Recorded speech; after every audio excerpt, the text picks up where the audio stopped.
Good morning. Welcome back into Wake Up America. Happy Wednesday to you. Thanks for being with us. Today is International Holocaust Remembrance Day, and on this day in 1945, Soviet troops liberated the largest Nazi concentration camp in Poland, Auschwitz.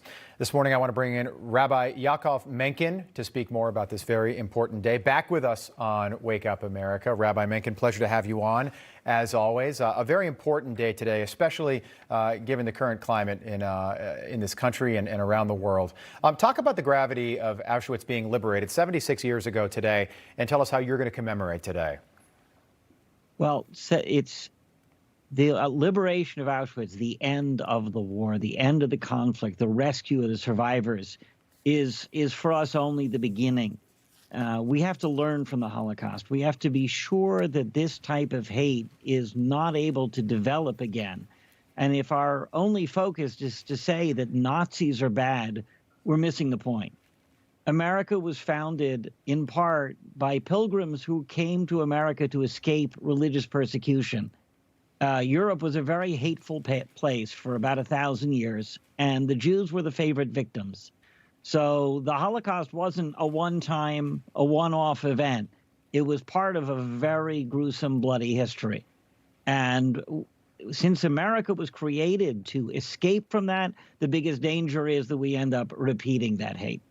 I think people forget that 6 million Jews were killed during the Holocaust, more than 1 million at Auschwitz alone, which was liberated 76 years ago today. There are still survivors that are now in their late 90s that lived through the horrors of the Holocaust. You wrote an article in Newsweek. It was a very fascinating article. It talks about basically the resurgence of people denying that the Holocaust ever took place. Why do you think this is happening? Well, the people who deny the Holocaust are the same people who want to do a new one. It really does run one into the other. Anti-Semitism is a very subtle thing.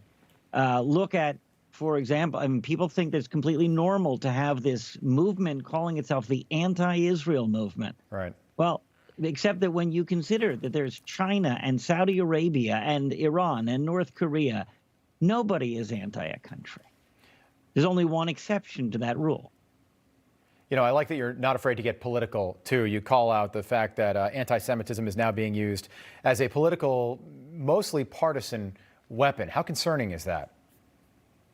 It's incredibly dangerous, because what happens then is that when real anti-Semitism pops up, it's not believed. You have people who are accusing huge friends of the Jewish community, starting with former President Donald Trump on down, huge friends being called anti-Semites simply because they're on the conservative side. Meanwhile, we ignore real anti-Semitism. The anti-Israel movement is, by and large, in this country, a leftist phenomenon, and it's all based in a very bad place. And it's amazing, you know, to me, this is only 76 years ago. This is not 500 years ago. This is not ancient Rome or Greece or something like that. This is not that long ago. My grandparents both fought in the Second World War, one in the Pacific Theater and one in Europe. A new study found that almost 2/3 of millennials and Gen Zers don't know that 6 million Jews were killed in the Holocaust, and almost half, 50% cannot name a concentration camp. How concerning is that?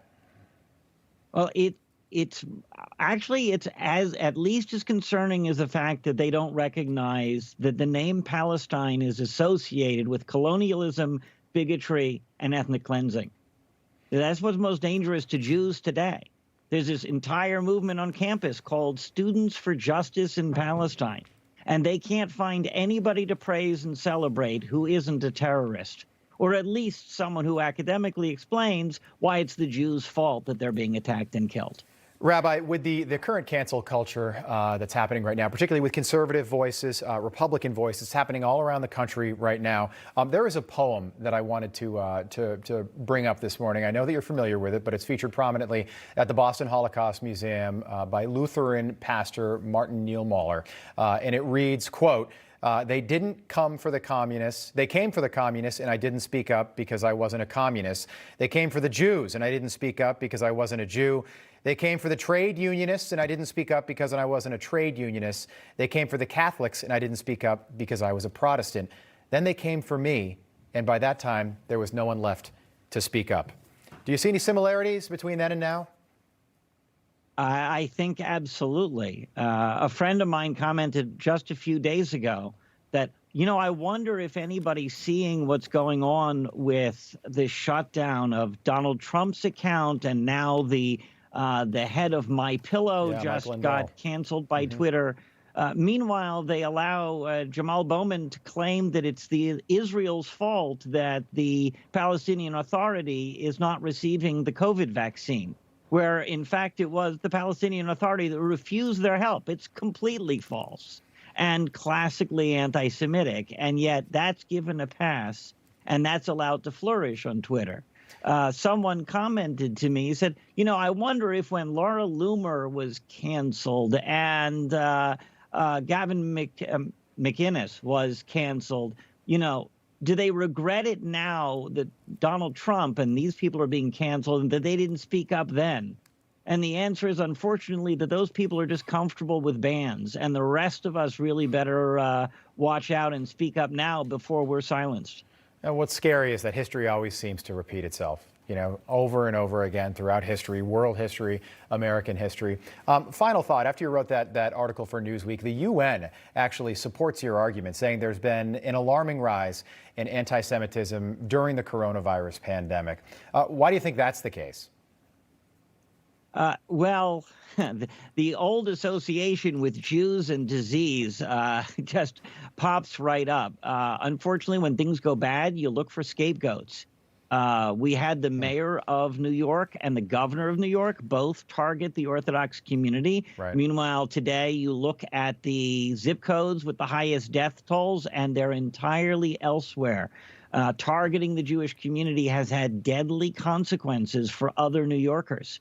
And so that's something that should scare every American, because if we start picking on individual groups that are not the target and put that ahead of protecting all of our health, we're going to be in a very bad place together. Rabbi, thank you so much for being with us today. We always appreciate you coming on. That is Rabbi Yaakov Menken. We appreciate it. Thank you.